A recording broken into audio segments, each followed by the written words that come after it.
जैसा आपने बताया कि वेल्थ क्रिएट कर सकते हैं वेस्ट से, how much money you can create through waste. तो हम उसे पूरा प्रोसेस करके रिसाइकिल करें या अपसाइकिल कर दें और वो एक रिसोर्स बन जाए, और उसके बाद अगर वो बायो सीपीजी में बदल जाता है, 1 किलो गैस 85 रुपीज में बिकती है। तो ऐसा क्या है कि इंदौर बार बार जीत जाता है ये खिताब, the cleanest city of India, and why are not other states able to match? जब हमारे यहाँ पर ये स्वच्छ भारत मिशन शुरू हुआ, एक बहुत इंपॉर्टेंट चीज हुई, एडमिनिस्ट्रेटिव विल और पॉलिटिकल विल, ये दो सिंक में, जिसमें कि ये मालूम पड़ता है कि ये लोग कचरे से सिर्फ खाद नहीं बनाते, बायो सीबीजी बना लेते हैं, ये लोग फ्यूल बना लेते हैं। और इंदौर एक ऐसी शहर है जहां पर 500 टन पर डे का कचरे का भी ट्रीटमेंट प्लांट है और 1 टन पर डे कचरे को ट्रीट करने का भी प्लांट है। इतने सर्वर्स यूज होते हैं, इतनी इलेक्ट्रिसिटी कंजम्पशन हो रही है, इतना कंटेंट की हमें जरूरत भी नहीं है, पर्सनल टाइम खत्म हो गया है, लोग स्क्रीन पे हैं। जब आप एक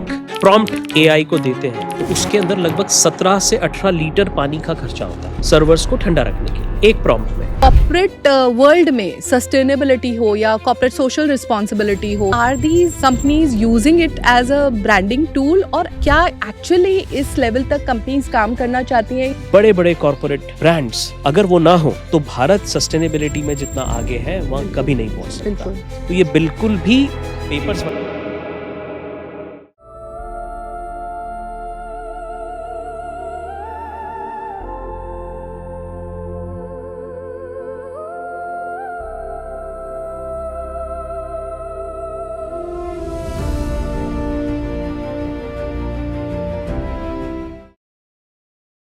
तो आज हमारे बीच हैं डॉक्टर समीर शर्मा, जो इंडिया के leading tech enable sustainability leader हैं, जिन्होंने solid waste management, waste to energy और सर्कुलर इकोनॉमी में देश और दुनिया दोनों में बहुत नाम कमाया है। स्वच्छ भारत मिशन से लेकर अमरनाथ की हाई एल्टीट्यूड यात्रा तक डॉक्टर समीर शर्मा ने ये प्रूव किया है कि ज़ीरो वेस्ट टू लैंडफिल सिर्फ एक कॉन्सेप्ट नहीं है, बट एक वर्केबल रियलिटी भी है। क्या आप जानते हैं इंडिया का सबसे बड़ा zero waste event management startup Indore से है? इसका नाम है स्वाहा, और समीर जी इसके सीईओ और फाउंडर हैं। ये स्टार्टअप ऑफिशियल के ऑफिशियल मेंबर हैं, इनको स्टार्टअप मैन ऑफ इंडिया भी बोला जाता है, और ये सीआईआई के एडवाइजरी बोर्ड में भी हैं। तो समीर जी वेस्ट को एक प्रॉब्लम नहीं, एक नेशन बिल्डिंग रिसोर्स मानते हैं। तो आज हमारे समक्ष हैं Sameer ji, and we are so fortunate to have him with us today. तो आइए समीर जी से समझती हैं क्लीन सिटीज, सर्कुलर इकोनॉमी और कॉन्शियस लिविंग का फ्यूचर क्या है। We would like to know a lot of things about sustainability, waste management, and the kind of things that you have done in your profession. But मेरा सबसे पहला question आपसे ये है कि जो ये वेस्ट मैनेजमेंट या वेस्ट है, is it an external reflection of what internally our society is going through? Thank you so much. सबसे पहले मैं आपका शुक्रिया अदा कर दूं कि आपने मुझे इस लायक समझा और अपने इस शो पे बुलाया, जो कि एक बहुत ही पर्पसफुल शो है। हम बहुत सारे इंटरव्यूज़ या पॉडकास्ट में जाते हैं, लेकिन ऐसे कम ही शोज़ होते हैं जो पूरी दुनिया के लिए एक पॉजिटिविटी से भरा हो, और साथ में जिसके पीछे एक ह्यूमैनिटेरियन अप्रोच हो। So thank you so much for your show. And जैसा आपने पूछा, ये एक बहुत ही गहरा सवाल है कि क्या ये हमारा एक इनर रिफ्लेक्शन है। तो मैं ये कहना चाहूँगा कि ये दुनिया में सभी कुछ रिफ्लेक्शन ही है, पहली बात। बट हाँ, जब हम अपनी प्रोग्रेस को, हमारी नई लाइफ को और हमारे डेवलपमेंट को आगे ले जाना चाहते हैं, तो कई नई चीज़ें इस दुनिया में हमारे सामने आती हैं, नए प्रोसेसेस बनते हैं, नए SOPs डिफाइंड होते हैं, नई टेक्नोलॉजी आती है, और जैसे हम उनको अपने साथ में अडॉप्ट कर लेते हैं, ये वैसा ही एक काम है। क्योंकि वेस्ट मैनेजमेंट करके कोई ऐसी टर्मिनोलॉजी पहले नहीं थी, लेकिन धीरे धीरे वो एग्जिस्टेंस में आई, और एग्जिस्टेंस में आने के बाद वो मैनेजमेंट में बदली, फिर एक वो बड़ा प्रॉब्लम और इशू बन गई है आज दुनिया के सामने, और अब उसमें वापस एक नया मोड़ आया है, जब सर्कुलर इकोनॉमी और वेस्ट टू एनर्जी और सस्टेनेबिलिटी जैसे नए शब्दों को हमारे समाज में जगह मिली, और अब वो एक इंडस्ट्री बन गई है। तो आई वुड से कि ये सिर्फ रिफ्लेक्शन नहीं है बल्कि एक कॉन्शियस एफर्ट है ह्यूमैनिटी का to save the planet and to make this planet much more sustainable and beautiful and to give a bright future to the upcoming generation. That was so profound, Sameer ji. I Thank mean, very interesting. I mean, I think आपने पहल करी और आपने 10 साल पहले एक ऐसे विषय को चुना जो I think at that point of time was at a very nascent stage. So I would like to know that what, because you are a tech enabled sustainability leader, so your journey started with a technology company. So how was your growth story, और कैसे शुरुआत हुई, and what was the changing moment in your life that you decided that this is the bigger purpose of my life and this is what I want to do? This is a very important question for me actually. जब भी मेरा introduction होता है तो कैसे मैं इस field में आया या कैसे हम लोग इसमें आगे आए, तो डेफिनेटली इसके पीछे एक बहुत ही इंटरेस्टिंग स्टोरी है. मैं बाय एजुकेशन आईटी प्रोफेशनल हूँ और माइक्रोसॉफ्ट सिस्को ओरेकल सर्टिफाइड हूँ और मेरी खुद की एक आईटी कंपनी भी है छोटी सी, और उसके चलते हुए काम काज चल ही रहा था. लेकिन जब कई बार कहते हैं कि आप डेस्टिन होते हैं किसी एक चीज़ के लिए, तो मेरे जीवन में 2 ऐसे मौके आए जब मुझे ये समझ में आया कि मैं किसी हायर पर्पस के लिए मुझे काम करना चाहिए. मुझ में कैपेबिलिटीज़ है या नहीं है ये उसका सवाल नहीं था, ये था कि मैं अभी जो कर रहा हूँ वो मेरे लिए उतना सही नहीं है, ये दूसरा ज़्यादा सही हो सकता है. तो जब मुझे पहली बार अपने पर्पस ऑफ लाइफ के बारे में पता चला, जो कि मुझे मेरे मेंटर्स के थ्रू प्राप्त हुआ था, सो मुझे एक नई फ़िलॉसफी मिली, एक नया जीने का तरीका मिला, नया सोचने का तरीका मिला, और मैं बहाई फ़िलॉसफी में बिलीव करने लगा, जिसका सबसे मूल उद्देश्य था the earth is one country and Mankind it's citizen, जिसने मुझे बहुत अपील किया. जहाँ पर मुझे सभी जगह से छोटे छोटे कंपार्टमेंट में रहने के लिए कहा जा रहा था, और एकदम से मुझे ऐसा खुला आसमान सा मिला कि जिसमें आप लिमिटलेस होते हो और आप ईश्वर की शिक्षाओं में ज़्यादा बिलीव करते हो इंसानों के कहे से ज़्यादा. तो जब मुझे ये समझ में आया कि मेरा पर्पस ऑफ लाइफ क्या है और मुझे क्या करना है, तो उसने मुझे एक दिशा दे दी. फिर कुछ ऐसे लोग आपके जीवन में आते रहते हैं जो सिर्फ बातों से नहीं बल्कि उनकी एक्ट से, उनके जीवन जीने की तरीके से आपको ये समझा देते हैं पैसिवली. वो बोलते कम है लेकिन उनकी जीवन शैली से आपको समझ में आता है कि ये सही तरीका होता है जीने का. और you do not need approval of anyone, you only need approval of God. तो जब आपको ये समझ में आता है तो फिर आप अपनी दिशा और दशा दोनों तय कर लेते हैं. तो जब मैं इस प्रैक्टिस में आया जिसमें यूनिवर्सैलिटी थी, जिसमें वर्ल्ड पीस और वर्ल्ड यूनिटी की बात थी, जिसमें एक बेहतर इंसान जो कि वर्च्यूज़ के ऊपर बेस्ड हो उसकी बात थी, जब मैंने उस रास्ते पे चलना शुरू किया तो अपने आप मुझे लोग मिलने लगे, मुझे अपॉर्चुनिटीज़ मिलने लगी. और मेरा ऐसा कोई बैकग्राउंड नहीं है अपनी लाइफ में जो कि कैपिटल जिसके पास बहुत रही हो या बिज़नेस ओरिएंटेड रहे हो. मेरी मदर एक नॉर्मल टीचर रही हैं. उसके बावजूद मुझे ऐसी अपॉर्चुनिटीज़ मिली, ऐसी हायर विजडम अपने आप आने लगी, सीखने के मौके मिले और इतने अद्भुत लोग मिले कि जिनकी वजह से फिर मैंने अपनी जो आईटी प्रोफेशनलिज्म था उसके साथ साथ मैं एनवायरनमेंट और सस्टेनेबिलिटी में अपना हाथ जमाने की कोशिश की. और जब मैं अपने करियर में स्ट्रगल कर रहा था उस दौरान मुझे कुछ लोग मिले जिन्होंने मेरी कोई मदद नहीं की, और कुछ लोग ऐसे मिले जिन्होंने मेरी ऐसी मदद की जैसे मेरे अपने घर वाले हों. तो जब ऐसे लोग मिले जिन्होंने मेरी काफ़ी मदद की और मुझे ये लगा कि ये तो बिल्कुल ऐसे ईश्वर के भेजे हुए लोग हैं, तो मेरा एक जीवन का उद्देश्य तय हुआ और मेरी एक डायरेक्शन तय हो गई कि मुझे कैसा बनना है. और मैं उनके जैसे बनने की भी कोशिश करने लगा शुरुआत में, और फिर उन्होंने ही मुझे समझाया कि मुझे उनके जैसा नहीं बनना है, मुझे वैसा बनना है जैसा ऊपर वाला चाहता है. तो फिर मेरा डायरेक्शन जो था वो बिल्कुल फोकस्ड हो गया और फिर मैं किसी एक इंसान की तरफ नहीं देखने लगा. फिर मुझे ये समझ में आया कि मुझे अपने क्रिएटर के जो उन्होंने मुझे बनाया है और मैं उनका एक प्रोडक्ट हूँ, तो I should not fail him, he should feel proud of me कि ये अच्छा आदमी बनाया है. सो ये सोच के मैं आगे निकल गया. इसके लिए बहुत तकलीफ़ें आई.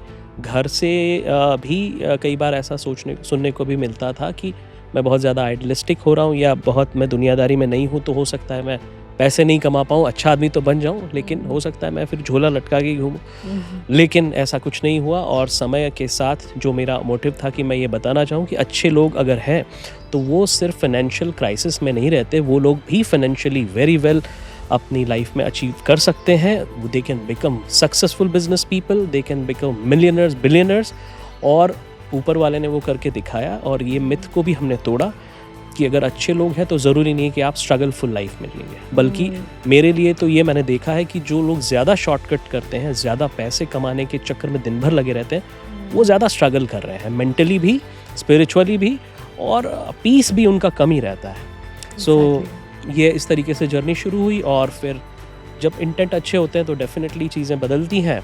हमें ऐसी जगहों से प्रोजेक्ट्स के ऑफ़र आने लगे या हमारे को सक्सेस मिलने लगी जिसके बारे में हमने कभी सोचा नहीं था। और पहला ही प्रोजेक्ट जब मैं वेस्ट मैनेजमेंट की अगर बात करूं, तो पहला प्रोजेक्ट हमें जो मिला इंदौर म्यूनिसिपल कॉरपोरेशन से, जब स्वच्छ भारत मिशन लॉन्च हुआ। और कई बार हमने ये भी सोचा कि शायद ईश्वर ने हमारे लिए स्वच्छ भारत मिशन लॉन्च किया है कि हमें इस फील्ड में सक्सेस मिले। तो पहला प्रोजेक्ट हमें मिला होटल सयाजी का। अच्छा। That was our first client. Second client was Chhappan Dukan. Third was सराफा बाजार। एंड देन स्टोरी फिर बढ़ती रही, और आज हम 11 स्टेट्स में हैं, और अब हम UAE शुरू करने जा रहे हैं, और अगर सब कुछ रहा तो बहुत जल्दी हम CIS कंट्रीज़ में शुरू करेंगे, जिसके लिए स्वाहा की टीम नेक्स्ट मंथ जा भी रही है। बहुत ही खूबसूरत। आई थिंक जैसा कि आपने बोला, if you have a bigger purpose in life, या फिर हमारे बिगर प्लान्स रहते हैं, तो universe itself conspires to actually get things closer to you. It's all about energies and frequencies, and you have matched all the frequencies, और you have tuned into the frequencies. And ये बहुत अच्छा take away था कि अगर हम अच्छे होते हैं, अंदर से हमारा कंसाइंस क्लियर होता है, तो हम अच्छी चीज़ें अट्रैक्ट कर सकते हैं। That was a take away for me also. मुझे ये पूछना था आपसे कि जितने भी प्रोजेक्ट्स आपने शुरुआत में करे, तो स्वाहा का ओरिजिनेशन कहाँ पर हुआ? मतलब जैसे आइकॉनिक प्रोजेक्ट्स आपने कर लिए, सायाजी, छप्पन, municipality of Indore, and I think you have contributed a lot to Indore also. Yes. So how did Swaha happen? I love the name, by the way. So स्वाहा की स्टोरी एक बड़ी interesting story है और आपको सुन के अच्छा लगेगा। मैंने जैसे बताया कि मैं काफ़ी सारे स्टार्टअप्स के साथ में मिल करके उनको कोशिश करता हूँ कि वो आगे बढ़ें, और उसमें मेरी तरफ से जितनी मदद हो सकती है, ये मेरा पर्पस ऑफ लाइफ है। मैं स्टार्टअप्स को जो मेंटर करता हूँ उसमें कोई पैसे चार्ज नहीं करता, ये फ्री ऑफ कॉस्ट है, और ये मेरा पर्पस ऑफ लाइफ है। और मैं साथ में जिन स्टार्टअप्स को मदद भी करता हूँ तो कोशिश करता हूँ कि मैं उनमें कमर्शियली इन्वॉल्व भी ना हूँ। जब स्वाहा को के दो फाउंडर्स, तो उन्हें कहीं से मेरा रेफरेंस मिला था, दे केम टू मी, हम लोग मिले, दोनों बहुत ही इंटेलिजेंट और बहुत ही अच्छे लड़के हैं। तो ऐसे ही शुरुआत हुई, हमने स्वाहा को नेक्स्ट लेवल पे ले जाने की सोची, म्यूनिसिपल कॉरपोरेशन में रीच किया, प्रोडक्ट को अच्छा बनाया, क्लाइंट्स के लिए मार्केटिंग शुरू की, कैसे इसको टेक इनेबल्ड करके हम देश के अंदर एक IoT बेस्ड स्टार्टअप लेकर के आए जो कि वेस्ट मैनेजमेंट में, जो तब तक था नहीं, 2017 की ये बात है। तो ऐसे ये काम शुरू हुआ और धीरे धीरे अगले 2 सालों में स्वाहा काफ़ी अच्छे लेवल पे आ गया। आज की तारीख में स्वाहा देश का सबसे सफल सॉलिड वेस्ट मैनेजमेंट स्टार्टअप है। हम लोग लगभग 100 से ज़्यादा ULBs माने अर्बन लोकल बॉडीज़, या आम भाषा में बात करूँ म्यूनिसिपल कॉरपोरेशंस, देश के 100 से ज़्यादा म्यूनिसिपल कॉरपोरेशंस हमारे क्लाइंट हैं।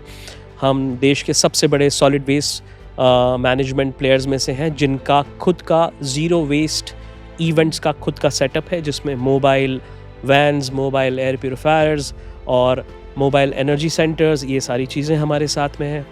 हम देश के सबसे बड़े इवेंट्स को ज़ीरो वेस्ट बनाते हैं, वो चाहे फिल्म फेस्टिवल्स हो, अमरनाथ यात्रा हो, IPL मैचेस हो, ज़ीरो वेस्ट वेडिंग्स हो, ज़ीरो वेस्ट बर्थडेज हो, कॉन्फ्रेंसेस, इन्वेस्टर समिट्स। तो स्वाहा इस तरीके से आगे बढ़ा। तो स्वाहा की कहानी में सबसे इम्पॉर्टेंट बात ये थी कि उन्होंने मुझ पे ट्रस्ट किया, मैंने उन पे ट्रस्ट किया, और एक बहुत ही क्लियर इंटेंट के साथ कि हमें इस दुनिया में एक स्वच्छता को एक नेक्स्ट लेवल पे लेके जाना है, हमारे देश को स्वच्छ बनाना है। और स्वच्छ भारत मिशन का जो एक मोटिव था, उस मोटिव को स्टार्टअप इंडिया के साथ में जोड़ करके ये बताना है कि अगर अच्छा काम किया जाए तो वो बहुत सक्सेसफुल होता है, और उससे सिर्फ हम लोग फ्लरिश नहीं होते, हमारे क्लाइंट, हमारा शहर, हमारी सोसाइटी, हमारा कंट्री।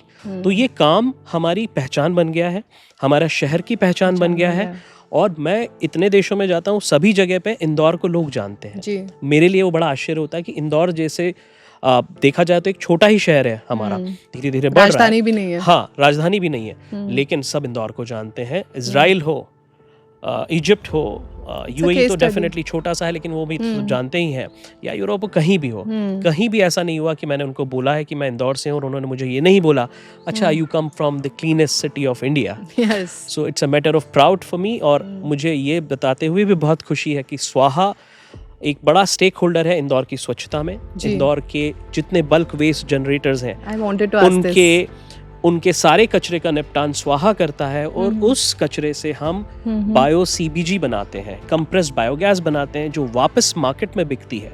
अच्छा। तो ये परफेक्ट सर्कुलर इकोनॉमी का एक एग्जाम्पल है, जिसकी वजह से इंदौर को स्वच्छता सर्वेक्षण में हमेशा अच्छी मार्किंग मिलती है, और ये हमारे लिए एक डेमो साइट्स है। पूरे भारत के म्यूनिसिपल कॉरपोरेशंस और अर्बन लोकल बॉडीज आते हैं वेस्ट मैनेजमेंट टूरिज्म पे इंदौर में सीखने के लिए, और हम बड़े फॉर्चुनेट हैं कि वो हमारी साइट्स को देखने आते हैं। तो इंदौर नगर निगम का हम बहुत धन्यवाद देते हैं कि उन्होंने हमारे जैसे स्टार्टअप को मौका दिया, हमें समझा, और इस अपॉर्चुनिटी को आगे ले जाने के लिए पूरा सपोर्ट किया। So we are very much thankful to people of Indore and municipal corporations of Indore. और स्वाहा की नाम की जो आपने बात की, तो स्वाहा का नाम ज्वलंत और रोहित ने रखा, और उसका ये ऋग्वेद से लिया गया है, जिसका अर्थ होता है हिंदी में कि किसी भी प्रोसेस को सही तरीके से पूरा करना। तो स्वाहा जब हम बोलते हैं तो हम ये बोलते हैं कि हम उसको सही तरीके से पूरा करें। तो हम वेस्ट मैनेजमेंट को एक साइंटिफिक और सही तरीके से पूरा करते हैं, जिससे धरती पर बोझ न बने कचरा, और वो कचरे की जगह अब एक रिसोर्स बन जाए। वाओ। तो हम रिसाइकल से भी आगे अपसाइकलिंग की बात करते हैं। That is very interesting. और स्वाहा का मतलब भी ये होता है, जब हम हवन करते हैं, when we complete the process, we actually put the ghee and हम स्वाहा बोलते हैं। जी। तो I mean how interesting is combining our Indian ancient culture with a new age system. मेरे 2 questions थे। एक तो जैसा आपने बताया कि wealth क्रिएट कर सकते हैं वेस्ट से, so what is a tentative figure कि अगर हम ज़ीरो वेस्ट मैनेजमेंट करते हैं फॉर एन इवेंट, और जैसे आपने अमरनाथ यात्रा का जो ज़ीरो वेस्ट टू लैंडफिल, मतलब I wanted to understand that concept as well as how much money you can save or how much money you can create through waste. This is a very I would say focused question, जिसकी वजह से लोगों का इसमें interest जाग सकता है, और इकोनॉमी का भी इसमें एक बड़ा इम्पोर्टेंस है। तो जब हम किसी ज़ीरो वेस्ट इवेंट की बात करते हैं, तो पहले हमें 2 चीज़ें जान लेना चाहिए कि दुनिया में ज़ीरो वेस्ट अभी नहीं हुआ है। ज़ीरो वेस्ट जो कंसेप्ट है वो आने में बहुत समय लगेगा। तो फिर हम ये जो बोलते हैं ज़ीरो वेस्ट टू लैंडफिल, इसका क्या मतलब है? जी। तो हमारा ये कहना है कि जो वेस्ट आ रहा है वो तो आएगा ही, पर वो लैंडफिल में ना जाए। अच्छा। No waste should go to landfill, यानी कि वो डंप ना हो नेचर में, वो नेचर के लिए एक बॉदरेशन ना बन जाए। तो हम उसे पूरा प्रोसेस करके रिसाइकल करें या अपसाइकल कर दें, और वो एक रिसोर्स बन जाए, एक मोर वैल्यूएबल रिसोर्स बन जाए। जैसे अगर आप मुझे खाने का, होटल का ख़राब खाना दे रहे हैं, वेजिटेबल चॉपिंग्स दे रहे हैं किचन में से, और खाना जो पूरा ख़राब हो जाता है या बचा हुआ है, प्लेटों में चूटन छूटी हुई है, उसको मुझे दे देते हैं, और मैं जब उसको सही तरीके से प्रोसेस करता हूँ, यानी स्वाहा करता हूँ, और उसके बाद अगर वो बायो सीबीजी में बदल जाता है, तो जो आपने खाना मुझे एक दिया है वो 1 किलो गैस 85 रुपीज़ में बिकती है। वाओ। तो ये रिसोर्स कितना बड़ा हो गया। प्लस वो जो खराब खाना अगर खुले में पड़ा रहेगा तो आप बिलीव नहीं करेंगी, 1 kilo food waste 2.5 kilo carbon dioxide emit करता है एनवायरनमेंट में। Oh my god. तो अगर इंदौर का रोज का कचरा लगभग 1200 टन पर डे से ज्यादा है, और उसमें से अगर हम आधा 600 टन ऑर्गेनिक वेस्ट डाल दें, अगर वो खाली पड़ा रहेगा तो वो 2.5 गुना ज़्यादा CO2 रोज़ इमिट कर सकता है। Oh तो my God. इतने टन, 600 टन का 2.5 गुना आप करके देख लीजिए, तो लगभग 2000 टन से ज़्यादा CO2 इमिट हो सकती है अगर वो प्रोसेस नहीं हुआ तो। और इंदौर म्यूनिसिपल कॉरपोरेशन इसमें एक ऐतिहासिक स्टेज पे है कि हम अपना पूरा वेस्ट प्रोसेस कर देते हैं, लैंडफिल में नहीं जाता। ये इंदौर है और यही काम स्वाहा करता है। तो इतना बड़ा CO2 इमिशन हम लोग रोकते हैं, इसलिए लोग आके यहाँ देखते हैं कि वो कैसे होता है। Indore has been a classic case study as you said, and definitely unified effort सब लोगों के। तो ऐसा क्या है कि इंदौर बार बार जीत जाता है ये खिताब, the cleanest city of India, and why are not other states able to match? क्योंकि उनके पास स्वाहा नहीं है, उनके पास आप नहीं है। देखिए, इसमें काफ़ी सारे एस्पेक्ट्स हैं। इंदौर इसलिए जीतता है बेसिकली क्योंकि इंदौर की जो जनता है उसने एक बहुत इम्पॉर्टेंट माइलस्टोन अचीव किया है, जिसको बोलते हैं बिहेवियरल चेंज। एग्जैक्टली। सो बिहेवियरल चेंज नहीं आ पा रहा है बाकी जगहों पर, और इंदौर में इसलिए आता है क्योंकि Indore is basically a city जहाँ के लोगों का जो दिलो दिमाग है वो खाने से ऑपरेट होता है, पोहे जलेबी से ऑपरेट होता है। और दूसरा, वो लोग दिल के बड़े साफ हैं, तो वो लोग जानते हैं कि अच्छा काम क्या है, और अगर आपने उनको सही तरीके से वो चीज़ को बताया तो मेरे ख्याल से बहुत जल्दी उसको अडॉप्ट कर लेते हैं। तो इंदौर इसलिए बहुत अच्छा। दूसरा, जब हमारे यहाँ पर ये स्वच्छ भारत मिशन शुरू हुआ, एक बहुत इंपॉर्टेंट चीज़ हुई, एडमिनिस्ट्रेटिव विल और पॉलिटिकल विल, ये दो सिंक में थी जी, और इसका लाभ मिला इंदौर को। तो राजनेताओं ने और ऑफिसर्स ने जनता के साथ मिलके अच्छी एजेंसीज, स्वाहा जैसी एजेंसीज को साथ में लेके इस पे बड़ा काम किया, और ये एक बहुत ही सफल प्रयोग रहा जी।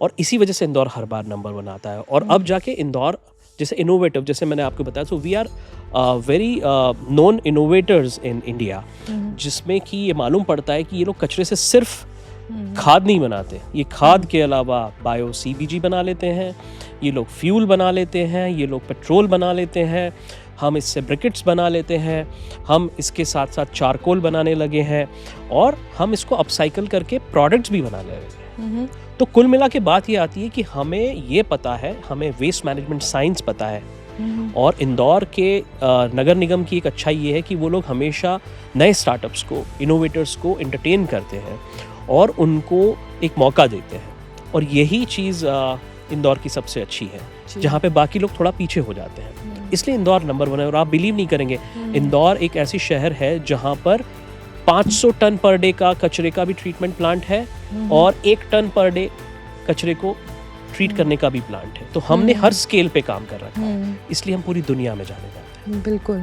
और मुझे लगता है वो कॉन्शियसनेस जो एलिवेट हुई है और जो माइंडसेट शिफ्ट हुआ है, that comes with how well you are able to balance your lifestyle and this thing, and Indore के लोग समझते हैं इस बात को, उनका कॉन्शियसनेस उस लेवल पे their work they है। बिल्कुल सही बात है। और दूसरी चीज़ जो आपने बोला कि हम बायोगैस कन्वर्जन करते हैं, तो वेस्ट टू एनर्जी में हम क्या क्या मतलब what is the diverse areas that we can actually generate electricity, energy, or what exactly happens in waste to energy? ये बहुत अच्छा क्वेश्चन है, क्योंकि क्या सिर्फ बायो CBG करने से ही हासिल हो जाएगा या खाद बनाने से? तो ये डिपेंड करता है कि आप जिस सिटी में है वहाँ पे रिक्वायरमेंट्स क्या हैं। तो जैसे इंदौर में ग्रीन व्हीकल्स भी बहुत हैं, इलेक्ट्रिक व्हीकल्स भी हैं, लेकिन इसके पहले से CNG के व्हीकल्स भी हैं। तो इंदौर में हमने ये सोचा कि हम इलेक्ट्रिसिटी बनाने से ज़्यादा अच्छा CNG बनाएं, क्योंकि इलेक्ट्रिसिटी के अंदर लॉसेस थोड़े से ज़्यादा होते हैं और CNG में लॉसेस कम होते हैं। तो CNG is much more profitable business. और अब जितने भी अर्बन एरियाज़ हैं, आप इंदौर की बात करो, इसके अलावा दूसरे शहरों में अब सब जगह पर ये होने लगा है। और this is a good time जब लोग आ रहे हैं और हर शहर कचरे से CNG या ब्रिकेट्स या खाद या इलेक्ट्रिसिटी और हाइड्रोजन ये बनाने के प्लांट्स डालने शुरू कर दिए हैं लोगों ने। और मुझे ऐसा लगता है, और जैसा कि हमारे देश के स्वच्छ भारत मिशन का एक ऑब्जेक्टिव भी है कि 2030 तक भारत के अंदर ये करना है कि हर शहर के अंदर कचरे से रिसोर्स बनाने के प्लांट्स फंक्शनल हो जाए। और उसमें सबसे आगे आते हैं बायो CBG प्लांट्स, आपके ब्रिकेट्स प्लांट्स, पैलेट प्लांट्स जो कि ग्रीन वेस्ट से बनते हैं, बायोचार प्लांट्स आने लगे हैं, इवन प्लास्टिक से फ्यूल बनाने के प्लांट्स आने लगे हैं। तो अब ये जो फील्ड है इतना तेज़ी से बढ़ रहा है और इसके अंदर इतना नेशनल गवर्नमेंट की तरफ से भी पैसा काफ़ी है और इंटरनेशनल ग्रांट्स, इंटरनेशनल इन्वेस्टमेंट्स सबसे तेज़ी से सॉलिड वेस्ट मैनेजमेंट फील्ड में आ रहे हैं। और हमारे जैसी कंपनीज को काफ़ी लोग अप्रोच करते हैं। हमारे पास America, Europe, Canada, Australia, UAE और अभी recently CIS, Russian countries, Ukraine, सभी जगह से डिमांड आ रही है कि क्या हम आपके जैसे प्लांट्स को वहाँ लगा सकते हैं। एंड वी आर लकी कि हमें उसमें अपॉर्चुनिटीज़ मिल रही हैं और हम लोग और सक्सेसफुल बन रहे हैं। So actually it's a classic example of how you can dig gold from a coal mine. Yes. So waste is like a gold mine. I mean, you just have to see what you can extract out of that. Right. और जैसा India में तो काफ़ी regulated हो रहा है और काफ़ी कॉन्शियस एफर्ट्स जैसे और फंड्स और ग्रांट्स और सब मिल रही हैं, तो मुझे ये जानना था कि बाहर ऐसी कौन सी कंट्रीज़ हैं जिन्होंने अडॉप्ट करे हैं अपना हमारे सिस्टम्स, और ऐसी कौन सी कंट्रीज़ हैं who are actually may be parallel with us और who are doing much better than us, और हम उनसे क्या सीख सकते हैं? देखिए, स्वच्छ भारत मिशन की वजह से भारत एक ऐसा देश बन गया है जो सॉलिड वेस्ट मैनेजमेंट में तो बहुत आगे है जी। मुझे नहीं दिखता कि कोई ऐसा देश है जो कि भी हमसे ज़्यादा अच्छे से काम कर रहा है। ये एक बहुत बढ़िया फैक्ट है भारत के लिए। साथ में अभी फ़िलहाल हर देश राज़ी है। सिंगापुर ने तो हमारे साथ में एक सॉलिड वेस्ट मैनेजमेंट का MOU भी कर रखा है। दूसरा, यूनाइटेड नेशन ने इंदौर मॉडल को मान्यता दी है international solid waste management standard के रूप में। Wow. So any country can opt that standard and that will be a legit one, कि ये तो बिल्कुल सक्सेसफुल है। तो इंदौर का solid waste management model United Nation द्वारा स्वीकृत है, अधिकृत है और डिक्लेयर्ड है। तो ये हमारे लिए तो अपना एक मॉडल है और यूनाइटेड नेशन मीन्स पूरी दुनिया के लिए है, वो एक सिंगल एक देश के लिए नहीं है। तो कोई भी उसको अडॉप्ट करता है और कर रहे हैं लोग। दूसरा, भारत के कई सारे सॉलिड वेस्ट मैनेजमेंट प्लेयर्स पूरी दुनिया में वेस्ट मैनेजमेंट के लिए अलग अलग देशों में काम कर रहे हैं और उनकी सिलेक्शन का सबसे बड़ा क्राइटेरिया था कि वो भारत से थे, क्योंकि उन्होंने भारत जैसे कचरे से भरे हुए देश को सिर्फ 10 साल के स्पैन में बिल्कुल चेंज कर दिया है। और वहाँ के लोगों को अब ये हो गया है कि वो प्रॉपर्टी के रेट्स तय करते हैं कि ये एरिया गंदा है या ये साफ है। एग्जैक्टली। तो इंदौर के प्रॉपर्टी रेट्स ऐसे ही नहीं बढ़ गए, यहाँ के रेट्स बढ़ाए हैं स्वच्छता ने। Exactly. तो ये एरिया बहुत स्वच्छ है तो वहाँ के रेट्स हज़ारों में बढ़ गए। तो it basically affects various verticals of your business industry, whether it is a real estate one or a industrial development, or you talk about infrastructure or education, even marriages. People love to send their daughters or they love to marry in Indore related area because Indore का happiness index बहुत अच्छा है due to स्वच्छता। तो इस तरीके से हम देखें तो इंदौर एक बहुत नेशनल और इंटरनेशनल लेवल पे आगे आया है। पर फिर से वही बात कि कैसे अब इस मॉडल को हम लोग आगे बढ़ा रहे हैं, या देखा जाए तो कैसे इसको एक्सपोनेंशियली आगे लेके जा रहे हैं। तो ये मान के चलिए अभी लगभग सारे देश भारत की इस टेक्नोलॉजी को अडॉप्ट कर रहे हैं। हमारे स्टार्टअप्स, कई सारे ऐसे स्टार्टअप्स हैं जो कि ड्राई वेस्ट में काम करते हैं, कुछ वेट वेस्ट में काम करते हैं, कुछ इलेक्ट्रॉनिक वेस्ट में काम करते हैं। आप इसकी खूबसूरती समझेंगे कि क्यों लोग इसमें आ रहे हैं। मैं आपको एक बताता हूँ।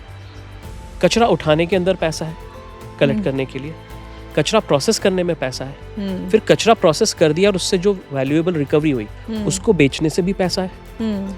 और आप ये जो अच्छा काम कर रहे हैं इसके बाद आपको इसके अंदर कार्बन क्रेडिट्स भी मिल जाते हैं, उसमें भी पैसा है। Exactly. और इससे जो मिलता है रिस्पेक्ट, वो तो इनवैल्यूएबल है। तो हर स्ट्रीम में पैसा है। इसका रेवेन्यू जनरेशन स्ट्रीम्स बहुत सारे हैं वेस्ट मैनेजमेंट में। प्लस आप बहुत सारे समाज के तबकों को ऊपर उठा रहे हैं, सिटीज़ क्लीन कर रहे हैं, और साथ में आप नेचर के अंदर एक बैलेंस स्थापित कर रहे हैं, आप सस्टेनेबल लाइफस्टाइल को आगे बढ़ा रहे हैं। तो ओवरऑल देखा जाए तो I would say like the outputs of this solid waste management industry is not only that आप कचरा साफ कर रहे हैं, ये मल्टीपल इफेक्ट्स के साथ काम कर रहा है और हमारी वैल्यू बढ़ रही है उससे इंटरनेशनली। जी। और मेरे ख्याल से we are trying to elevate our lifestyle, the way we live, the way earth is also progressing, मतलब जो हम पहले बोलते थे कि there is a climatic problem, हमारे टाइम में हम ओजोन लेयर सुनते थे, and consciously people are working towards it. People like you are working towards it. और जो आपने अभी कुछ समय पहले बोला domino effect, that one person can actually make so much of changes, so many changes. So that's a living example. Exactly. Yeah. और इंदौर और भारत दोनों की अगर हम बात करें तो they have proved this Domino's effect कि उन्होंने एक बार करके दिखा दिया है और लोग अब उसको समझ रहे हैं और लोग उसको अडॉप्ट कर रहे हैं. That is a very big thing. और आप बिलीव नहीं करेंगे कि एक आदमी, एक फैक्ट बताता हूँ मैं आपको, एक आदमी अपने पूरी लाइफस्टाइल में करीबन 1.5 लाख सिंगल यूज़ प्लास्टिक को यूज़ करता है. Can you believe? एक सिंगल आदमी 1.5 लाख सिंगल यूज़ प्लास्टिक. उसमें डिस्पोजेबल आइटम्स भी आ गए हैं. आप रोज़ जो पन्नियाँ उठा के लाते हैं, ब्रेड में आ रही है, सब्ज़ी में आ रही है, दूध में आ रही है, लहसुन प्याज में आ रही है, या कुछ भी ले, कचौरी समोसे पोहे में, हर चीज़ में आप एक थैली लेकर आते हैं, कैरी बैग. तो हम उसको जब कैलकुलेट करते हैं तो एक आदमी का काउंट लगभग 1.5 लाख तक जाता है. इंदौर में ये चीज़ तेज़ी से घटी है. सिंगल यूज़ प्लास्टिक का लोगों ने उपयोग करना कम किया है जी, जो कि हमारे प्लैनेट के लिए बहुत ज़रूरी है. और धीरे धीरे सस्टेनेबल लाइफस्टाइल यहाँ पर आ रही है. सो मैं अपने मेंटर डॉक्टर जनक पलटा मगलिगन के बारे में बताना चाहता हूँ, जिनकी वजह से मैं इस फील्ड में आया और साथ में उनकी वजह से मैं सस्टेनेबल डेवलपमेंट फील्ड को समझ पाया और अपनी लाइफ को भी कचरा मुक्त बना पाया और इस मिशन पे आगे बढ़ा. क्योंकि वो जो कहती हैं पहले वो करती हैं, और वो जो करती हैं वो दिखता है और धीरे धीरे वो आपको सिखाता रहता है जी. तो उनके साथ में जब हमने ये काम करते हैं मिल करके, जहाँ भी जाते हैं, हम कोई भी ऐसे इवेंट में नहीं जाते जिसमें प्लास्टिक का यूज़ हो जी. तो हमको कोई अगर इवेंट में बुलाता है एज ए स्पीकर या गेस्ट या स्पॉन्सरशिप, तो हमारी पहली कंडीशन होती है कि हम सिंगल यूज़ प्लास्टिक वाले इवेंट में नहीं आएंगे. अगर आप इसको प्लास्टिक फ्री रख सकते हैं तो हमारा पूरा सपोर्ट आपको रहेगा. मैं अभी 3 दिन पहले एक यूनिवर्सिटी में गया था, राजस्थान की उदयपुर में जी. और वहाँ पे मुझे गेस्ट ऑफ ऑनर और स्पीकर के रूप में जाना था. तो वहाँ पर मैंने उनको पहले यही अनुरोध किया. तो पहले 4 दिन तक कोई जवाब नहीं आया, तो मैंने कोई बात नहीं की, लेकिन उसके बाद उनका लगा कि ये हमारी जिम्मेदारी है और उन्होंने बहुत अच्छे से उसको किया. नहीं तो हम लोग नहीं जाते. तो इसको लाइफ में प्रैक्टिकली आप कैसे इम्प्लीमेंट करते हैं, ये बहुत महत्वपूर्ण है जी. और जितना ज़्यादा हो सके करें. इसमें फैनेटिक बनने की ज़रूरत नहीं रहती कि नहीं, अगर plastic is a good thing, but if used wisely. True. तो सिंगल यूज़ को अवॉइड करना है, मल्टीपल यूज़ या रीयूज़ वाले प्लास्टिक को अवॉइड नहीं करने की ज़रूरत है. हमारा लाइफ में प्लास्टिक बहुत अच्छी चीज़ है, बट अगेन आप उसे कैसे यूज़ करते हैं.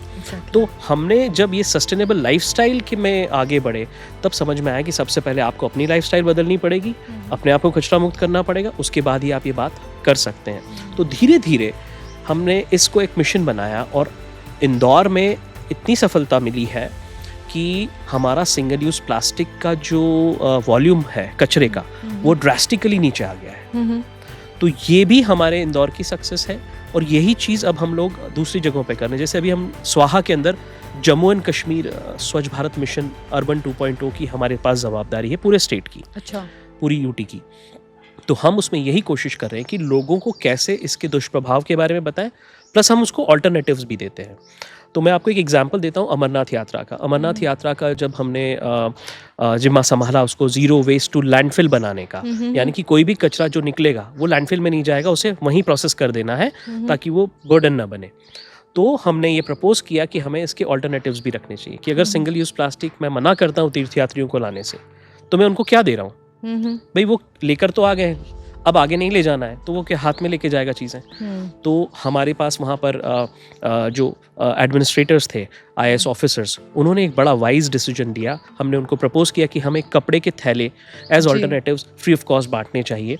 उन्होंने पूरे दिल से हमारी मदद की और सैंक्शन किया उसे. हमने लाखों की संख्या में कपड़े के थैले छपवाए, स्टील की बॉटल्स बनवाई और वो लोगों में फ्री ऑफ कॉस्ट बांटी, एक शपथ के साथ कि हाँ वो हमेशा जब भी कहीं जाएंगे ट्रैवल में ये रीयूजेबल वाटर बॉटल को यूज़ करेंगे, इस रीयूजेबल थैले को यूज़ करेंगे, या घर से ही कुछ लेकर आएंगे, डिस्पोजेबल यूज़ नहीं करेंगे। और आप बिलीव नहीं करेंगे इतना बड़ा इम्पैक्ट उसका हुआ कि जो अमरनाथ यात्रा में मात्र 30 दिन में 500 टन से ज़्यादा कचरा आता था, हम उस कचरे को 280 टन तक लेकर आ पाए हैं, यानी कि लगभग हम आधे के करीबन लेकर आ पाए हैं। तो ये एक लाइफस्टाइल इम्पैक्ट है चेंज, लेकिन ये तब आया जब लोगों ने ऑल्टरनेटिव्स को यूज करना शुरू किया। तो मैं फिर से यही बोलूँगा कि वेस्ट मैनेजमेंट एक वर्क अराउंड है, सॉल्यूशन नहीं है। सॉल्यूशन है आपकी अपनी आदतों में बदलाव, कि कचरा ही जनरेट नहीं होगा तो मैनेज करने की ज़रूरत ही नहीं पड़ेगी, जो हमारे भारत में पहले था। मैं जब बड़ा हुआ हूँ तो मुझे नहीं लगता कि हमारे यहाँ कोई बड़ा कपड़ा जब तक आखिरी तक उसका यूज़ नहीं हो जाता था वो बाहर नहीं जाता था। बिल्कुल। तो वैसा ही जिस दिन आएंगे, इवन पेंसिल्स, मतलब हम एंड तक पेंसिल्स यूज़ कर सकते हैं। अब तो स्टेशनरी के नाम पर प्लास्टिक्स भी यूज़ हो रहा है, सब कुछ यूज़ हो रहा है। और जैसा आपने बोला कि हम वेस्ट मैनेजमेंट के थ्रू प्रकृति के कितने नज़दीक आ सकते हैं, this was an live example. And Janak Palta ma'am की एक चीज़ हमें भी मतलब बहुत कॉन्शियसली हम लोगों ने अप्लाई है। हम लोग एक सोसाइटी में रहते हैं जिसमें 600 फैमिलीज़ हैं, and I think your mentorship and her coming to our society has actually changed the way we have actually incorporated those methods, like single use plastic हो, प्लास्टिक के eco bricks बनाते हैं, हम लोग उस तरह के पेड़ पौधे उगाते हैं जिससे और पक्षी आएँ, और हमारी सोसाइटी काफ़ी क्लीन है। उसके अलावा जो वेस्ट मैनेजमेंट जब शुरू हुआ था, जब गीला सूखा कचरा का सेग्रीगेशन हो, मतलब द वे हमारी सोसाइटी ने उसको अपनाया था, and that was a conscious जो बीज जो बोया था, the way it was you know that awareness was spread by your team and Janak ma'am used to come to our society। तो मुझे लगता है कि और आपने जैसे बोला कि वो थैला और जो स्टील की बॉटल और स्टील की एक ग्लास वो रखती हैं, तो lot of people in our society had also started using it. देखिए ये कितनी अच्छी बात है कि आपको भी ये सब पता है उनके बारे में। तो ये इसलिए पता है कि कोई व्यक्ति उसको एक लगातार प्रैक्टिस कर रहा है, तो practice makes a man perfect जैसा बोलते हैं जी। तो उन्होंने तो कर लिया है, अब वो दूसरों को इन्फ्लुएंस करती हैं। मेरे ख्याल से वो मेरे लिए ज़्यादा अच्छी इन्फ्लुएंसर्स हैं, मैं उन्हें रियल इन्फ्लुएंसर मानता हूँ। इन्फ्लुएंसर वो नहीं होते जिनके पास बहुत सारे फॉलोअर्स हैं, इन्फ्लुएंसर वो होते हैं जिनके इन्फ्लुएंस से लोग उनके फॉलोअर बन जाएं। बहुत सही जैसे कि मैं बना या आप बने जी। और आपकी सोसाइटी के बारे में भी मैं कुछ कहना चाहूँगा ये पॉडकास्ट में स्पेसिफिकली नाम लेके, शालीमार पाम्स। शालीमार पाम्स एक ऐसी सोसाइटी है जिसके लिए सबसे पहले तो हमें गर्व है कि वो हमारे क्लाइंट हैं, और वहाँ के रहने वाले लोग और आपके रहवासी संघ, आपके पूरे रहवासी संघ ने एक बहुत बड़ा काम किया है। मैंने आपको बताया देश के 11 राज्यों में हम लोग काम कर रहे हैं, और हमने बहुत सारे टाउनशिप्स, रेसिडेंशियल सोसाइटीज़ देखी हैं। शालीमार पाम्स उन सब में सबसे ऊपर है, एक मॉडल है। जब शालीमार पाम्स में हमने काम शुरू किया था और जब हमें वहाँ के लोग मिले, स्पेशली वृशाली पंडित जी जो कि काफ़ी आगे रहती हैं इन कामों में, आप लोग हैं, उनके सब साथी लोग हैं, तो उनका जो एक जिसको बोलते हैं एक दृढ़ संकल्प कि हमें तो यहाँ पर सिर्फ कचरा प्रबंधन नहीं करना है, हमें यहाँ पर उसको एक नेक्स्ट लेवल पे जाना है, प्रकृति के साथ जीना है। तो ये रेसिडेंशियल सोसाइटीज़ का एम होना चाहिए, और मेरे ख्याल से दुनिया के सभी रेसिडेंशियल सोसाइटीज़ को शालीमार पाम्स जैसी सोसाइटी से सीखना चाहिए कि उन्होंने वेस्ट मैनेजमेंट को सीरियसली लिया, लेकिन उन्होंने बच्चों को इसमें जोड़ा। मुझे देखता हूँ कि वहाँ पे ग्राउंड में शाम को बच्चे खेलते हैं तो वो लोग प्लास्टिक के रैपर्स इकट्ठे करते हैं, उनसे इको ब्रिक्स बनाते हैं, वो लोग परिंदों के घर बना रहे हैं, वो लोग पेड़ पौधे लगा रहे हैं, वो लोग खाद बना रहे हैं, और उसको एक बड़े अच्छे इंटरेस्टिंग और गेमिंग वाले तरीके से मैंने देखा है कि आप लोगों के हर साल एक मेला लगता है, सस्टेनेबिलिटी की उसमें ध्यान रखा जाता है, और हम लोग we are very proud to be associated with Shalimar palms की हम अपनी गाड़ियाँ बेचते हैं, ई वेस्ट इकट्ठा करते हैं, और we will always try to do everything whatever is possible from our side. तो मुझे लगता है कि ये एक क्रांति है, ये एक बदलाव है, ये एक बिहेवियरल चेंज है। इंदौर म्यूनिसिपल कॉर्पोरेशन भी इस पे बड़ा प्राउड करता है कि शालीमार पाम्स की जो सोसाइटी है वो कचरा मुक्त तो है ही, you are a zero waste to landfill society of Indore.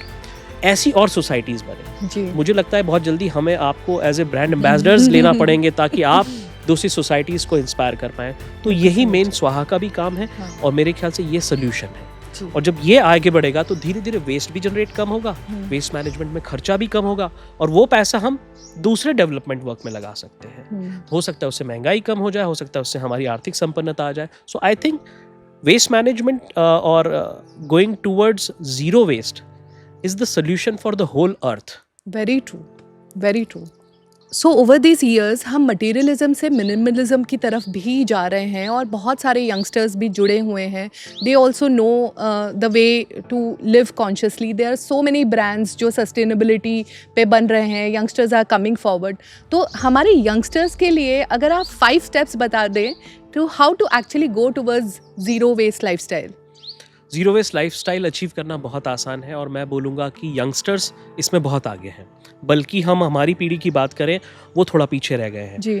और यंगस्टर्स की बात करें तो आप एक चीज़ देखिएगा, यंगस्टर्स को आप हमेशा देखेंगे कि उनके लैपटॉप बैग में या जो पढ़ाई लिखाई का बैग हमेशा उनके साथ होता है, उसमें हमेशा एक पानी की बॉटल होती है और वो रीयूजेबल होती है।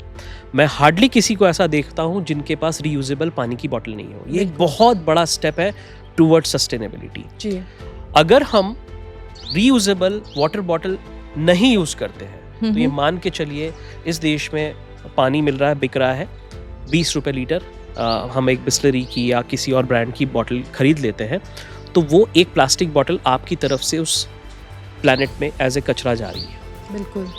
और जब आप एक रीयूजेबल पानी की बॉटल ले लेते हैं तो आप कभी भी पानी की बॉटल का कचरा, प्लास्टिक का कचरा नहीं डाल रहे हैं। इससे बड़ा कंट्रीब्यूशन मेरे ख्याल से नहीं हो सकता।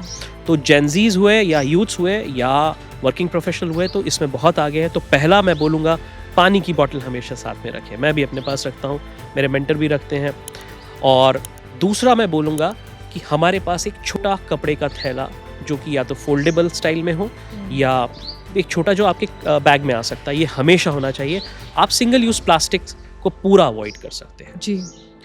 साथ में एक और चीज़ मैं बोलना चाहूँगा कि यदि आपके पास एक छोटा सेटअप हो जो आप अपने बैग में रख सकें, जिसके अंदर एक छोटा ग्लास और एक छोटी प्लेट हो, मुझे नहीं लगता जीवन में आपको कभी किसी डिस्पोजेबल आइटम की ज़रूरत पड़ेगी। जी।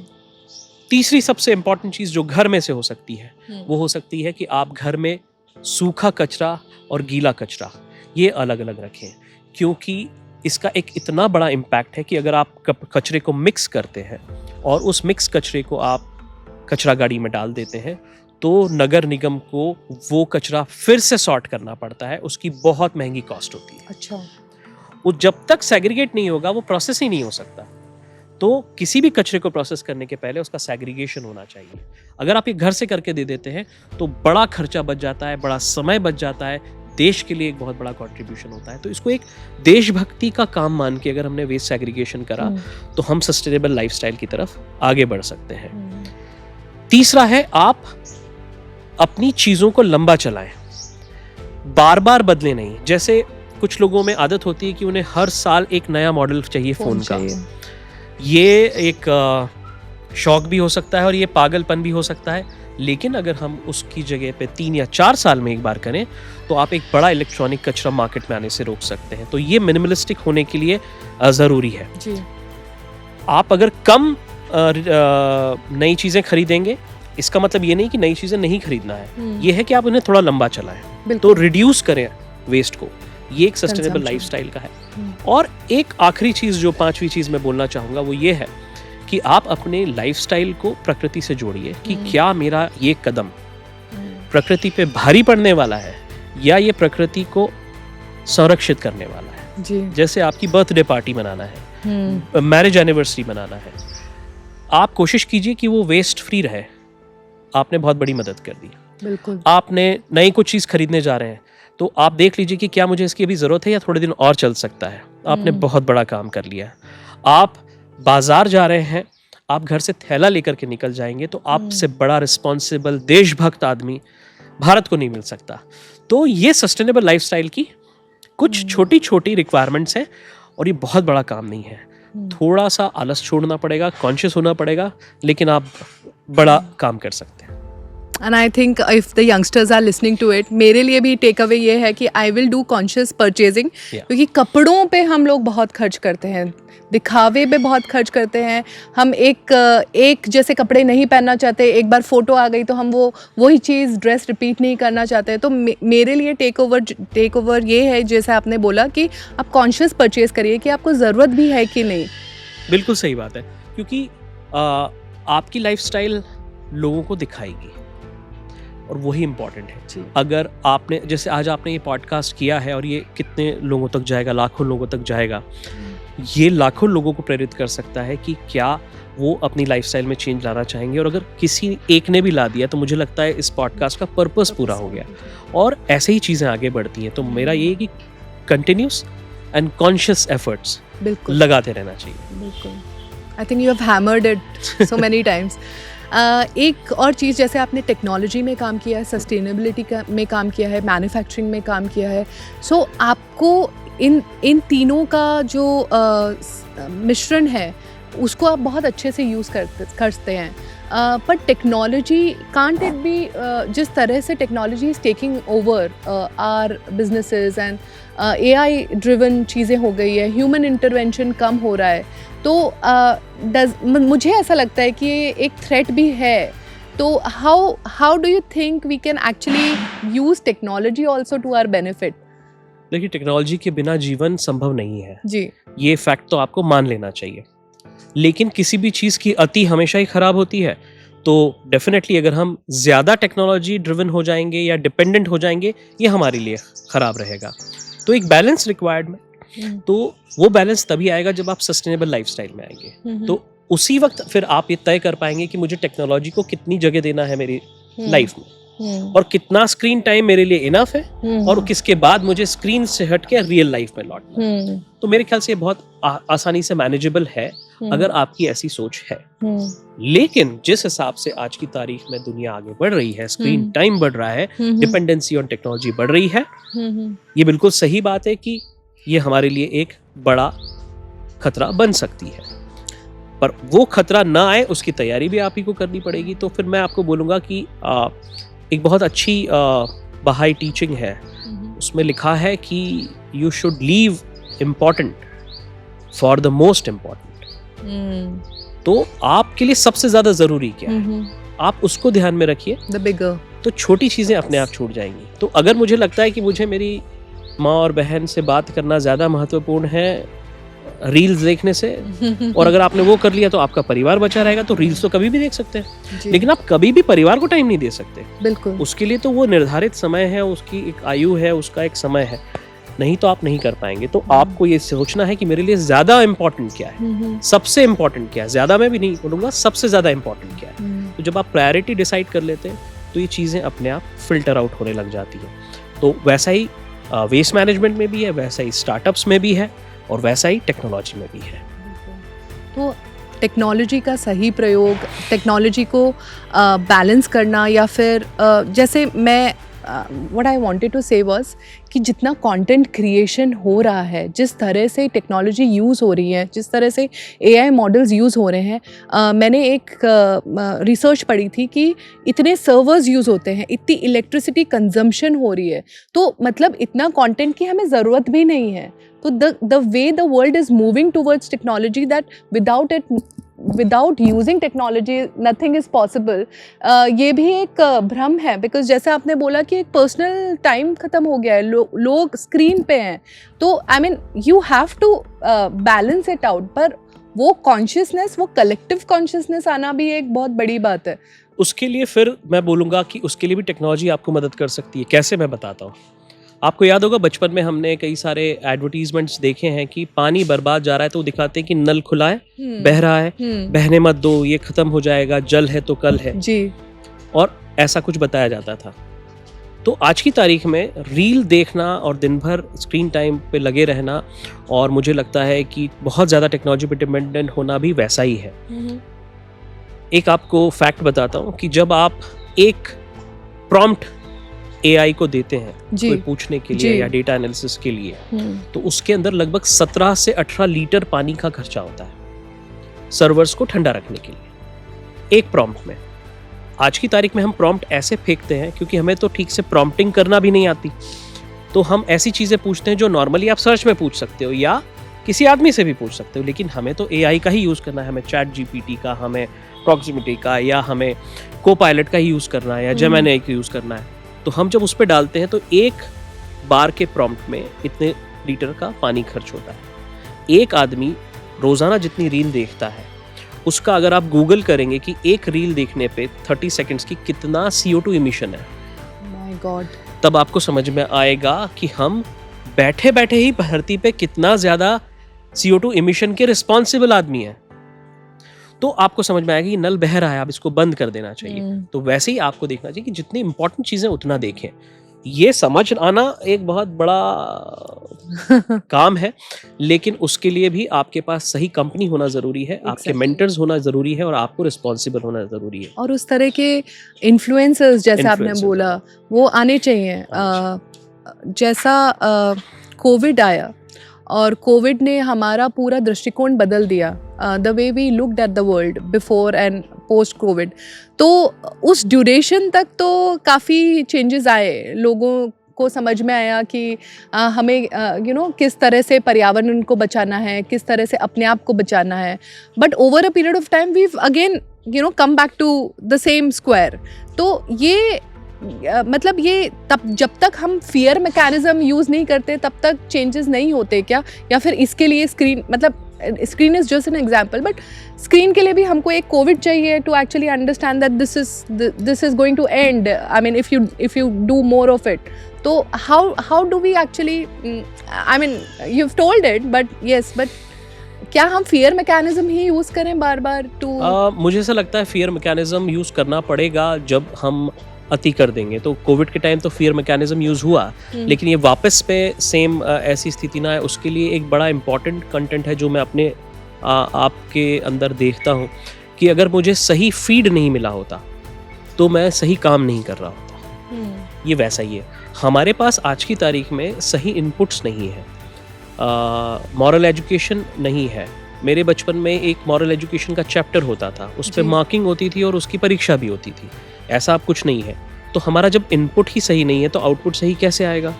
तो वो चीज़ वापस लानी पड़ेगी।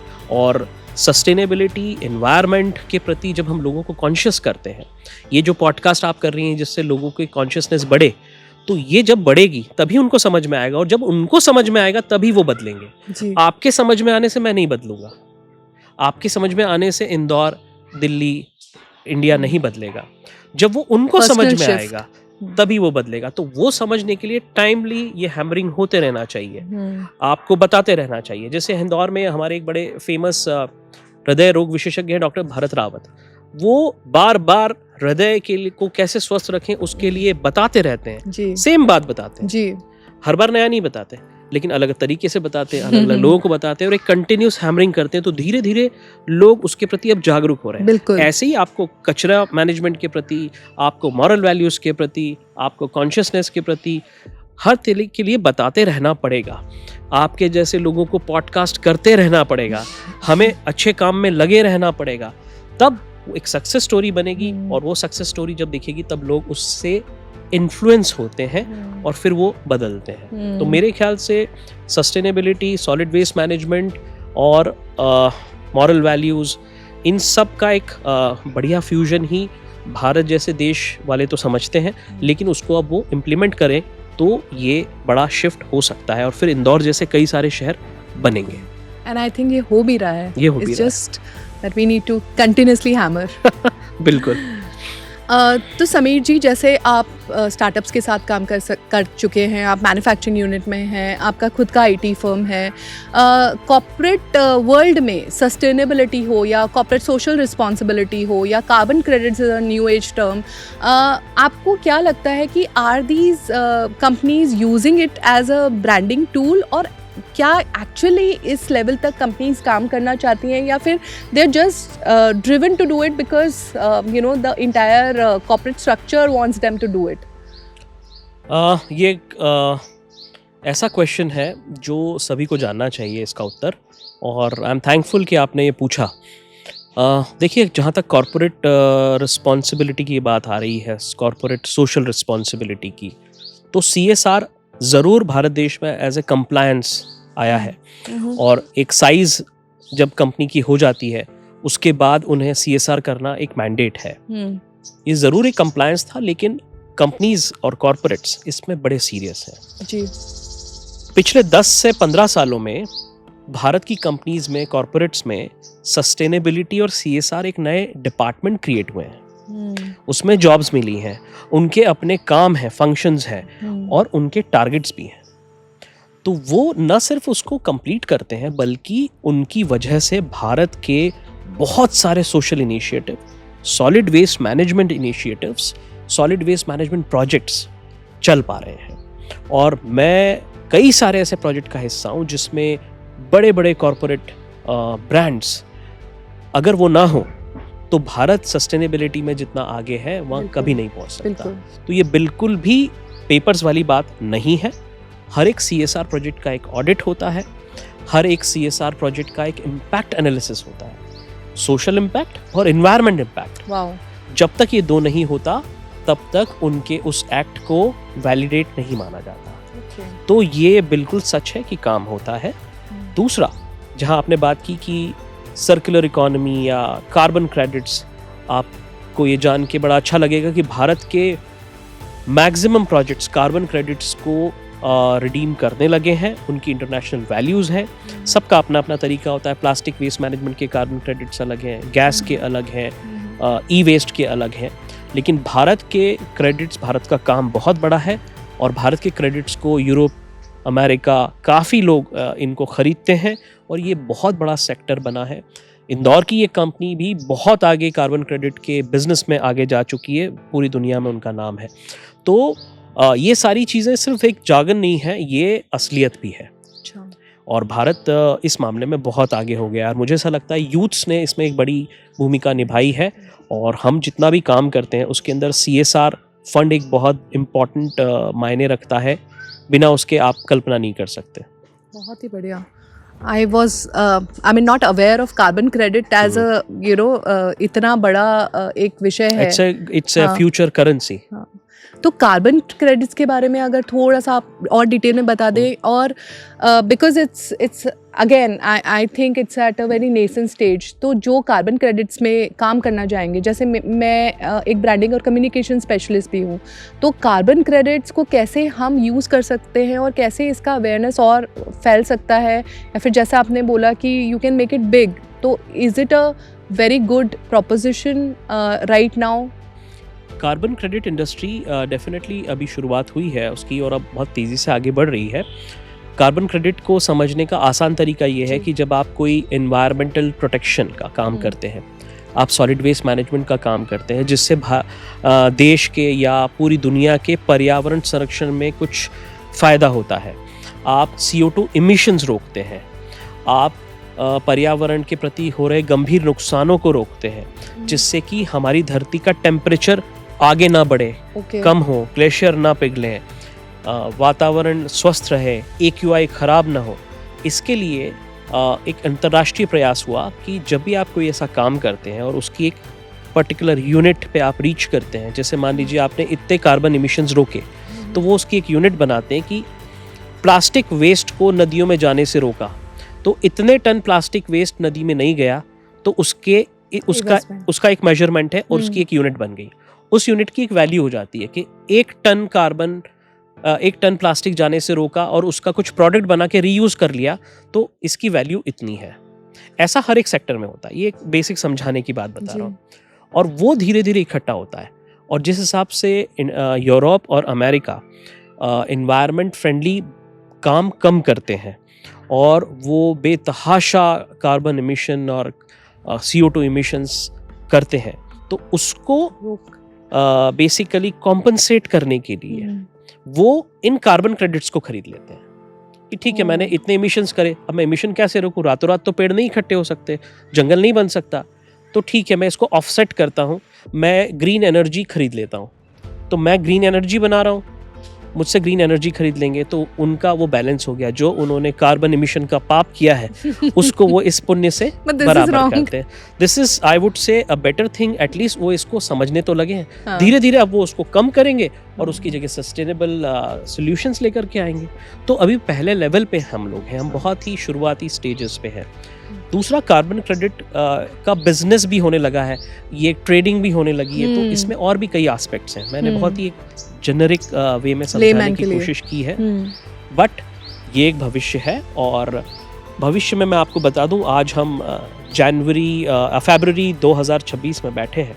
हो सकता है 2050 में ऐसी बातें हो कि आपका, जैसे आज होता है कि आप मिलियनर हैं या बिलियनर हैं, आप कितना टैक्स भरते हैं, आपकी एक वैल्यू आती है निकल के। कुछ दिनों बाद ऐसी वैल्यू आएगी कि आप कितने अच्छे काम करते हैं। इतने अच्छे काम करते हैं तो आप तो बहुत बड़े आदमी हैं। आपका तो सोशल रिस्पॉन्सिबिलिटी स्कोर मैट्रिक्स इतना ज्यादा है, तो आपका सोशल रिस्पॉन्सिबिलिटी स्कोर आपकी इज्जत तय करेगा, आपकी दौलत तय करेगा, और ये बहुत जल्दी होने वाला है।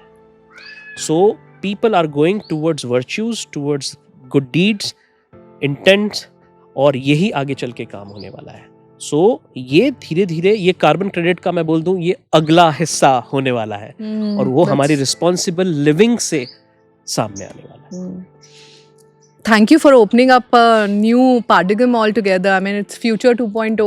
Thank you so much. 2050. तो इसी से connected question ये है कि 10 साल बाद अगर कोई बच्चा समीर शर्मा से पूछे कि आपने मेरे भविष्य के लिए क्या किया, तो आप क्या कहेंगे? तो मैं यही कहना चाहूँगा बहुत हम्बली कि मैंने वेस्ट मैनेजमेंट का फील्ड चुना, जबकि मेरे पास एक सुरक्षित करियर दूसरी फील्ड का था। मैंने ये चुना कि मैं एक ऐसा काम करना चाहता हूँ जिसके अंतर्गत मैं सोसाइटी के लिए भी कुछ कर सकूँ। मैं जिस फ़िलॉसफी में मानता हूँ उसके अंदर ये साफ है कि हम जहाँ भी पैदा किए गए हैं, रखे गए हैं, वहाँ हम हमारे और दूसरों के डेवलपमेंट के लिए रखे गए हैं, और अगर हम वो नहीं करते तो हमने हमारा जीवन व्यर्थ किया है। तो मैंने sustainability, environment, solid waste management जैसे ऐसे सब्जेक्ट्स में काम करने का सोचा और किया जिससे कि सोसाइटी को कुछ लाभ मिले। मैंने खूब पेड़ लगाए, हर जन्मदिन पे लगाए। मैंने कचरे को ख़त्म करने और कम करने के लिए व्यक्तिगत प्रयास किए, और मैंने ऐसे सारे काम किए जिससे हज़ारों लाखों टन कचरा नदियों में और लैंडफिल में जाने से बचा। साथ में मैंने पूरी कोशिश की कि मैं ऐसे लोगों की एक नई आर्मी भी बना पाऊँ जो कि सिमिलर सोच रखते हैं, और हम मल्टीपल होकर के अलग अलग जगह पे सिमिलर काम कर सकें। तो मुझे लगेगा कि मैंने अपना पर्पस ऑफ लाइफ का कुछ हिस्सा तो ज़रूर अचीव किया। तो ये मेरे लिए इनफ है इतना बोलना। I think you are an icon for all of us. I mean, the kind of work that you're doing and are supposedly going to do will create a benchmark for all the people who are wanting to do something in sustainability या फिर waste management या जो भी नया आने वाला है। But icon तो नहीं बोलूँगा, लेकिन मैं एक चीज़ ज़रूर बोलूँगा कि इतने सारे अच्छे लोग हैं, अगर वो लोग अच्छे नहीं होते तो शायद हम भी इस सही पाथ पे नहीं होते। तो ये एक जॉइंट एफर्ट है, बिल्कुल, और ये हमेशा जॉइंट है। आप मॉडेस्टी बोलो या हमारे को सिखाया हुआ बोलो गुरुजनों का, बट यही है। क्योंकि जिस दिन मैंने ये सोच लिया कि समीर शर्मा ने एक बड़ा काम किया, अमरनाथ यात्रा को जीरो वेस्ट बना दिया, समीर शर्मा ये महान आदमी है, तो आप ये मान के चलिएगा कि मैं उस लीग से हट चुका हूँ। मैं अपनी ईगो लीग में आ चुका हूँ, और ईगो यानी waste. But you have created wealth out of it, and वो एक saying है ना कि मैं अकेला चलता रहा और कारवा बढ़ता गया। तो you have created that कारवा with you, your own people and your own vibe and tribe. Exactly. And thank you so much. आपने इतने सारे insightful चीज़ें बताई। I mean, हमारी सोच कितनी लिमिटेड है, कितनी सिर्फ मैं तक है, ईगो तक है, उसको आपने तोड़ा। that was a takeaway for me. That was my learning from this entire conversation that I had with you. Thank you so much, and I'm very much thankful कि आपने इनवाइट किया। और फिर से मैं बोलूँगा कि ये सोच सनातन है, और ये वसुधैव कुटुंबकम की सोच है जो ईश्वर ने दिया है। हम उसे किसी भी नाम से बुलाएं, सनातन से लेकर के बहाई तक, पर बात वही है कि जो ईश्वर की शिक्षा है अगर हम वो कर लेंगे तो मेरे ख्याल से हमने वो पा लिया जो जिसके लिए हम बने हैं। तो ये बहुत बड़ी बात है, और मैं फिर से बोलूँगा कि इसमें आप अकेले कुछ नहीं कर सकते। इसमें आपकी माँ का, आपके परिवार का, आपके मेंटर्स का, आपके दोस्तों का, और आप कौन सी कंपनी चूज़ करते हैं उसका सबसे बड़ा हाथ होता है। तो I think we should be very much conscious about it. Thank you so much. Thank you so much Sameer ji.